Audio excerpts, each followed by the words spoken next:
Hello, everybody. This is Module 1 from EDL 851. My name is Stephanie Thompson, and I'm really excited to share this information with you today and take this course with you over the quick month of June.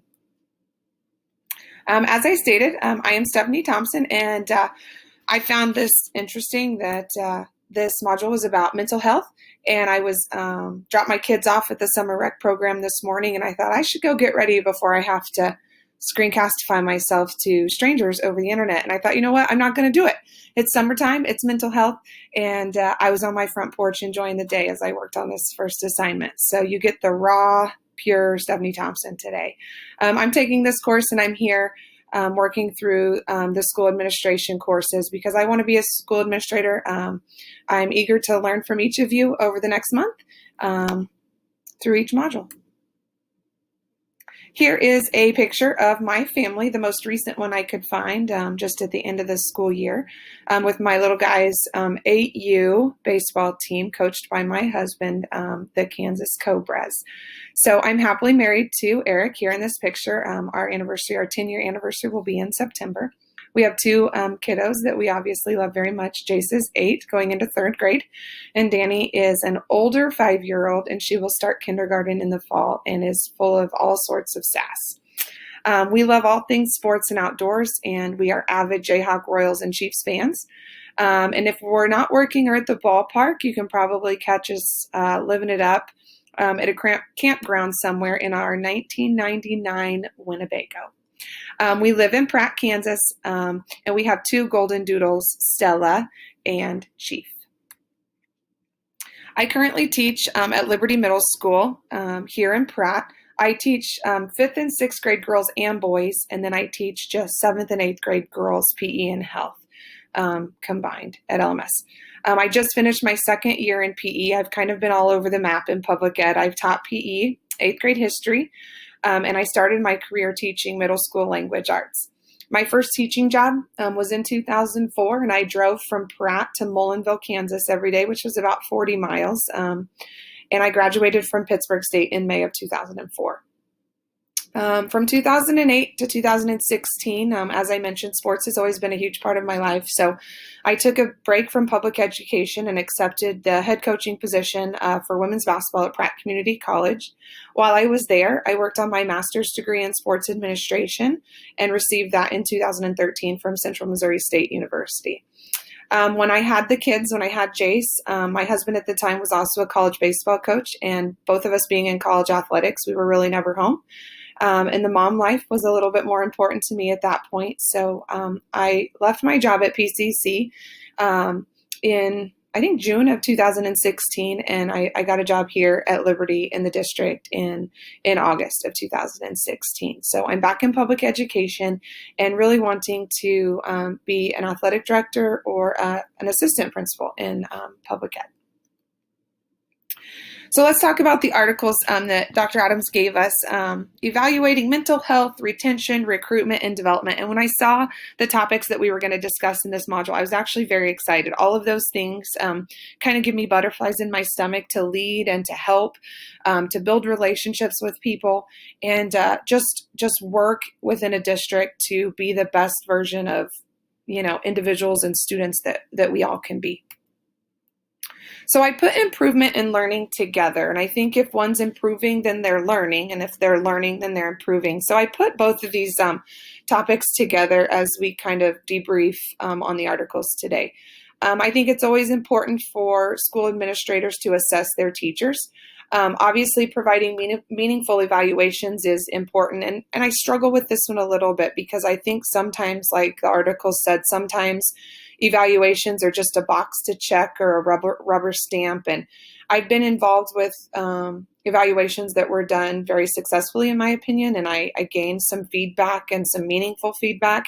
And then I've also felt like my evaluations were, hey, I'm in the room today, I'm just going to knock it out. So I think as an administrator, making it a point to make each teacher feel like their evaluation is very important and that the feedback that you provide for them is honest, truthful, and not just stuff typed on a document. I've also had the opportunity here in Pratt to be a mentor to a new teacher. And I think that's a really, really good thing that we do here in Pratt. Every new teacher into the district gets a mentee teacher to look up to, call, text.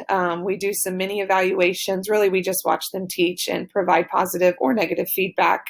But I had the opportunity to do that this year with our new art teacher, and I gained some meaningful time, I guess, with that new teacher. And I know I could have done a better job, and I know she loved having me in her classroom and emailing her and giving her small little gifts throughout the work weeks and throughout the months of the year. But just a positive program that we do in here in Pratt. So new teachers just aren't left kind of out on their own. They always have somebody that they can come to. Another important thing for teachers and for admin as well is to provide targeted professional development. I know our district is really pushing for professional development because we felt like in the year of COVID, there wasn't a lot of professional development to go to, and there wasn't a lot of people coming into the district to give professional development. So I know this is something that's going to be really important as we move forward and get past, hopefully, COVID, providing really meaningful professional development to teachers and to staff. Something that I did with my mentee teacher, and I like that I found this in the article, was debrief weekly. We wouldn't debrief every week.